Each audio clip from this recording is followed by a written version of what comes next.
आज हम शुरू करेंगे हमारा एनसीईआरटी क्लास 10th की जो बुक है हिस्ट्री की, उसका चैप्टर नंबर 2 जो कि है भारत में राष्ट्रवाद। और आज जो हम पढ़ेंगे वो इसका भाग 2 होगा। तो इससे पहले वाली वीडियो में हमने समझा था कि राष्ट्रवाद क्या होता है, प्रथम विश्व युद्ध में कैसे भारत को नुकसान उठाना पड़ा था, अलग अलग जगहों पर सत्याग्रह कैसे चला था।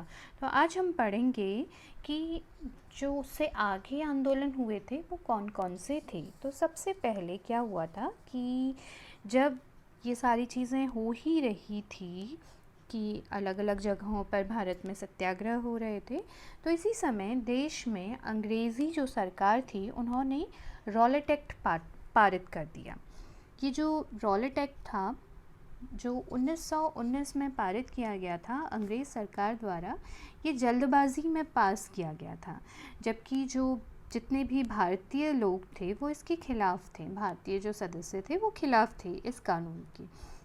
इस एक्ट में क्या था या इस कानून के तहत क्या था कि जो ब्रिटिश सरकार थी वो भारत में जो राष्ट्रीय आंदोलन उस वक्त चल रहे थे उसको कुचलने की तैयारी में थी। उसको इस कानून से एक तरह की शक्ति मिल गई थी जिसके द्वारा जो ब्रिटिश सरकार थी वो भारत में हो रहे राष्ट्रीय जो आंदोलन थे उनको कुचलना चाह रही थी। एक तरह की ये शक्ति थी और इस कानून को गांधी जी ने काला कानून कहा, क्योंकि उन्हें लगता था कि जो भी कानून ये बनाया गया है वो भारतीयों के दमन के लिए ही बनाया गया है। इस कानून के अनुसार जो पुलिस थी वो संदिग्ध को, जिस पर भी उन्हें संदेह हो, तो उस व्यक्ति को कि जो भी व्यक्ति, मतलब अगर संदेह है केवल पुलिस वालों को कि उन्हें लगे कि ये व्यक्ति किसी आंदोलन में भाग ले रहा है या ले सकता है, तो वो केवल संदेह के आधार पर उस व्यक्ति को गिरफ्तार करती और बिना मुकदमा चलाए 2 साल की जेल में डाल सकती थी। तो ये इसीलिए गांधी जी ने इस कानून को काला कानून बोला। और अब इसमें क्या हुआ था कि जो इस कानून के अनुसार जो जब भी व्यक्तियों को जेल में डाला जाता तो इससे जो भारतीय जो राष्ट्रीय आंदोलन था उसको बहुत ज़्यादा नुकसान होता। तो गांधी जी ने 6 अप्रैल 1919 को एक हड़ताल के साथ ही सत्याग्रह शुरू कर दिया।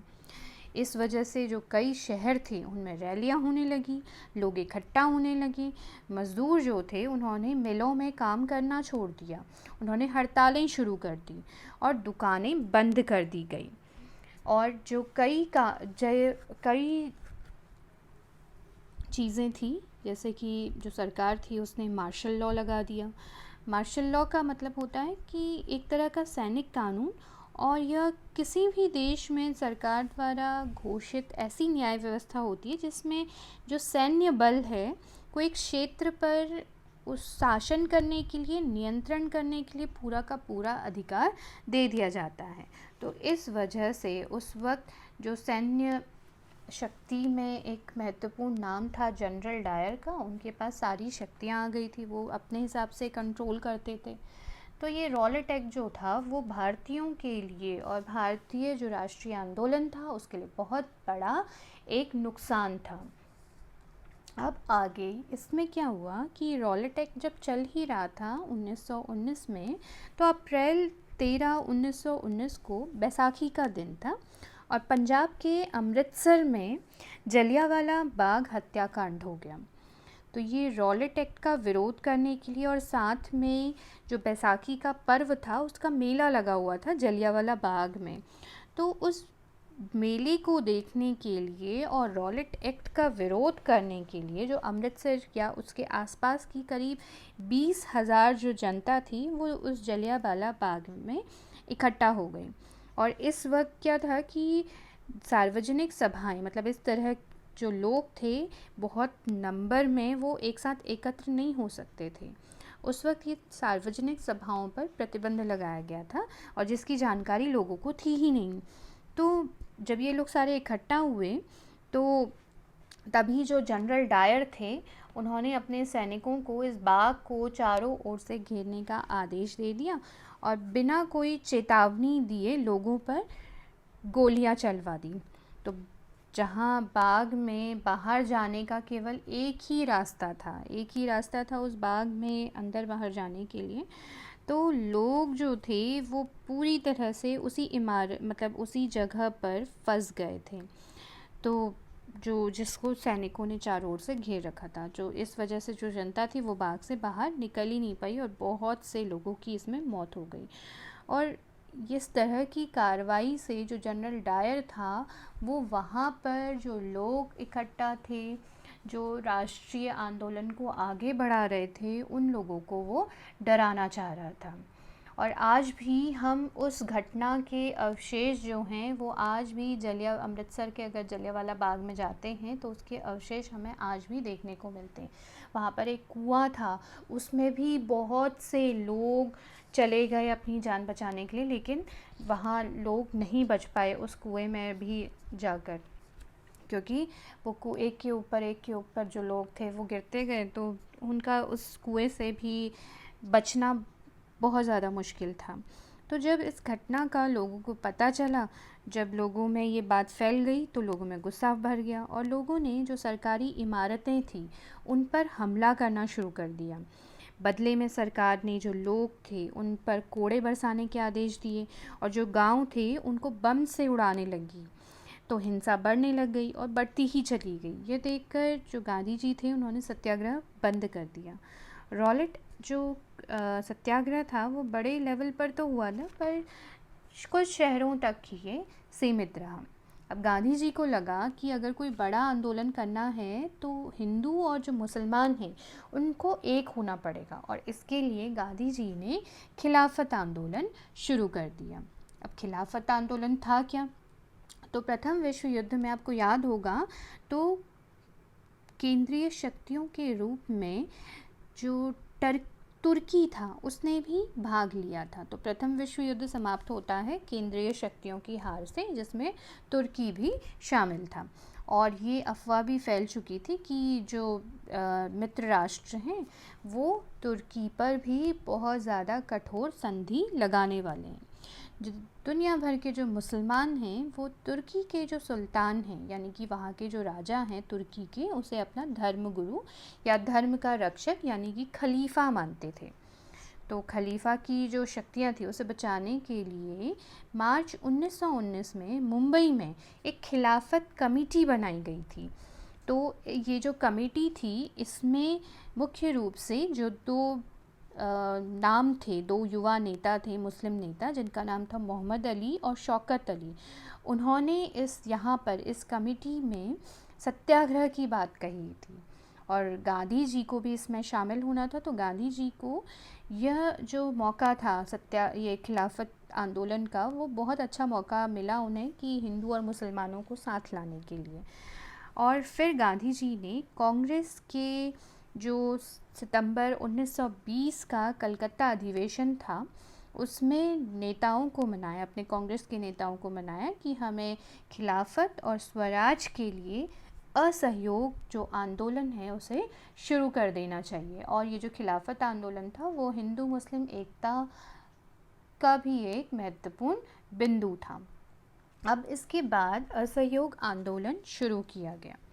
गांधी जी ने अपनी किताब थी उनकी हिंद स्वराज नाम से, तो उसमें लिखा है कि भारत में जो अंग्रेज़ थे उनका राज तभी चल रहा था क्योंकि भारतीय उन्हें सहयोग कर रहे थे। भारत में अंग्रेज़ों का राज टिका हुआ भी इसीलिए था कि भारतीय उन्हें सहयोग कर रहे थे, और अगर भारतीय ही उन्हें सहयोग ना करें तो अंग्रेज़ी जो शासन है वो समाप्त हो जाएगा। और 1 साल के अंदर ही उन्हें उम्मीद थी कि उन्हें स्वराज मिल जाएगा, पर ऐसा कुछ भी नहीं हुआ। तो जब असहयोग शुरू किया गया तो इसमें कुछ बातें निश्चित की गई। तो इसमें बोला गया, और इसकी शुरुआत हुई थी 1920 दिसंबर में नागपुर अधिवेशन में, जहाँ पर से असहयोग आंदोलन की शुरुआत हुई। तो इसमें कहा गया कि कुछ बातों को ध्यान में रखना है आंदोलन के शुरू होने में, जैसे कि जो सरकारी उपाधियां जब दी गई हैं तो उन्हें त्याग करना पड़ेगा, यानी कि अगर कोई उपाधि सरकार की तरफ से किसी को दी गई है तो उसे वो लौटानी पड़ेगी। दूसरी चीज़, जो सरकारी स्कूल हैं, जो ब्रिटिश सरकार द्वारा बनाए गए स्कूल हैं या कॉलेज हैं, उनमें ना कोई जाएगा ना कोई प्रवेश लेगा। जो मतलब भारतीयों की बात यहाँ पे हो रही है। वैसे ही विदेशी जो वस्तुएं हैं उनका बहिष्कार किया जाएगा। सभी के सब जो भारत में बनी हुई चीज़ें हैं वही लेंगे, उसी का प्रयोग करेंगे। सरकारी अगर कोई उत्सव होता है तो उसमें भी भाग नहीं लिया जाएगा। सरकारी संस्थाओं की जो सदस्यता है उससे भी त्यागपत्र दिया जाएगा। जो वकील हैं और न्यायार्थी हैं तो वो दोनों ही, जो अंग्रेज़ न्यायालय होती हैं वहाँ पर नहीं जाएंगे, न्यायालयों का भी बहिष्कार करेंगे। इन बातों के अतिरिक्त जो थी, कांग्रेस ने कुछ रचनात्मक कार्य भी घोषित किए थे, जैसे कि बहुत ज़्यादा अपनी जो देश में बनी हुई चीज़ें हैं उनका बहुत ज़्यादा प्रयोग किया जाए, स्वदेशी वस्तुओं का अधिक से अधिक प्रयोग किया जाए। चरखे, बुनाई, कताई, ये सारी चीज़ें जो हैं उनका बहुत ज़्यादा लोगों में प्रचार प्रसार किया जाए, जैसे कि लोग जो हैं वो अब स्वदेशी कपड़ा ज़्यादा पहने। स्थानीय जो विद्यालय हैं, मतलब जो भारतीय विद्यालय हैं या भारतीय जो महाविद्यालय हैं, उनकी स्थापना की जाए और हिंदू मुस्लिम एकता को बढ़ावा दिया जाए। और छुआछूत जैसी जो उस वक्त असमानताएं समाज में फैली थी, उन सब चीज़ों को दूर किया जाए। ये भी एक महत्वपूर्ण सकारात्मक कार्यक्रम था जो असहयोग आंदोलन द्वारा घोषित किया गया था। अब असहयोग आंदोलन के प्रभाव क्या पड़े? गांधी जी ने इस आंदोलन को सब लोगों में प्रसिद्ध बनाने के लिए, जनप्रिय बनाने के लिए देश का कई बार दौरा भी किया। उन्होंने अंग्रेज़ों द्वारा जो उन्हें दी गई थी केसरे हिंद की उपाधि, उन्होंने वो वापस कर दी और इससे प्रभावित कई लोग हुए और उन्होंने भी अपनी जो उपाधियाँ थी वो त्याग दी। लोगों ने अपनी सरकारी नौकरियां छोड़ दी, वकीलों ने वकालतें छोड़ दी, विद्यार्थियों ने जो अंग्रेज़ी कॉलेज बने थे उनका बहिष्कार किया, अंग्रेज़ी स्कूल में जाने से इनकार कर दिया, फ़ौज में भर्तियों का भी बहिष्कार किया गया और इस तरह की कई चीज़ें हुई जो भारतीय लोगों ने असहयोग करने के लिए करी। इस आंदोलन में सत्य और अहिंसा का पालन करना बहुत ज़्यादा ज़रूरी था। ब्रिटिश सरकार ने इस आंदोलन को विफल बनाने के लिए कई बार दमन चक्र चलाए। कांग्रेस ने सरकार की दमनपूर्ण नीतियों का विरोध किया और असहयोग अपनी गति से सफलतापूर्वक आगे बढ़ ही रहा था, पर 1922 में कुछ और घटनाएं हुई जिससे कि गांधी जी ने ये जो असहयोग आंदोलन था वो वापस ले लिया।